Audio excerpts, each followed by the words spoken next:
Hello friends, आप सबका स्वागत है मेरे चैनल रीत रेसिपीज में। तो आज मैं आपको बताऊंगी बेसन का सीरा कैसे बनाया जाता है घर पे। और इससे आपका जो कफ और कोल्ड है वो भी एक ही दिन में सही हो जाएगा। और ये आपको रात को बना के खाना होता है सर्दियों में। तो ये सर्दियों में कफ और कोल्ड के लिए एक बहुत ही अच्छी और आसान होम रेमेडी है। तो चलिए अब हम अपनी बेसन का सीरा बनाना शुरू करते हैं। तो सबसे पहले मैंने ऐसे एक ये चाय वाला फ्राई पैन लिया है। इसको हम थोड़ा गर्म कर लेते हैं। इस तरीके से हम गर्म करेंगे और इसमें हमने डालना है सबसे पहले देसी घी।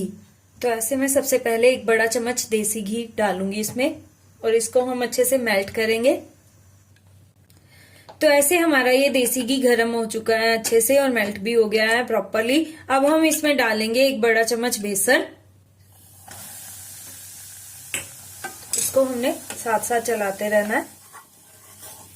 इसको साथ साथ चलाते रहें, ये चिपके ना और जले भी ना, इसलिए इसको साथ साथ ही हमने चलाना है। और बहुत ही जल्दी ये पक जाता है, इसलिए आप अपने गैस की आंच मीडियम कर लीजिए। तो ऐसे हमने इसको लगभग 4 से 5 मिनट तक हिला हिला के ऐसे ही पकाना है। तो देखिए फ्रेंड्स, इसका कलर भी चेंज होने लगा और इसकी अच्छी खुशबू भी आनी शुरू हो गई है। जब ये बेसन पक जाता है तो इसकी बहुत अच्छी खुशबू आती है। तो अब हम इसमें दूध डालेंगे। आप गैस की आंच बिल्कुल मीडियम लो कर लीजिए। तो ऐसे 2 बड़े कप हमने दूध के इसमें डालने हैं। साथ साथ इसको चलाते रहें आप। दूध डालते हुए आपने साथ साथ इसको चलाते रहना है।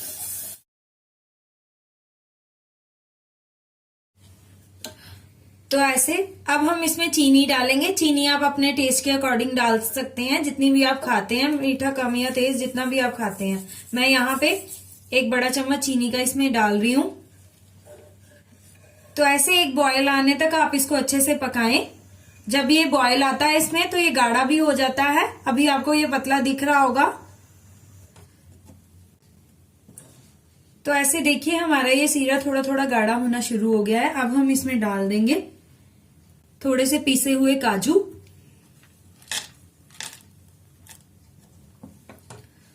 और थोड़ी सी किशमिश। थोड़े से मैं इसमें डाल दूंगी बादाम पीसे हुए।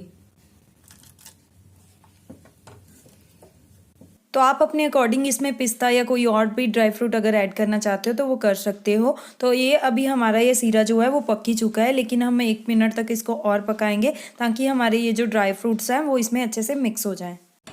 तो अब देखिए इसमें बॉयल भी आ गया है। अब हम इसको बंद कर देंगे और थोड़ा ठंडा होने के बाद हम इसको सर्व करेंगे।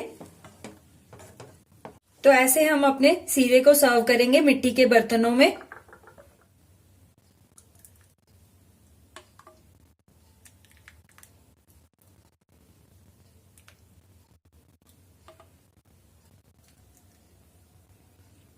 तो जैसे अगर आपके घर में किसी को खांसी या जुकाम है तो आप उसको रात को ऐसे ही गर्मा गर्म बना के खिलाइए। तो एक ही रात में उनका ये खांसी और जुकाम ठीक हो जाएगा। तो अभी हम इसको गार्निश करते हैं थोड़े से पिसे हुए बादाम के साथ, पिसे हुए काजू और किशमिश के साथ हम इसको गार्निश करेंगे। तो ऐसे हमारा ये गर्मा गर्म बेसन सीरा बनके रेडी है। तो अगर आपको मेरी ये वीडियो अच्छी लगी हो तो please like share and subscribe my channel रीत रेसिपीज। Thank you.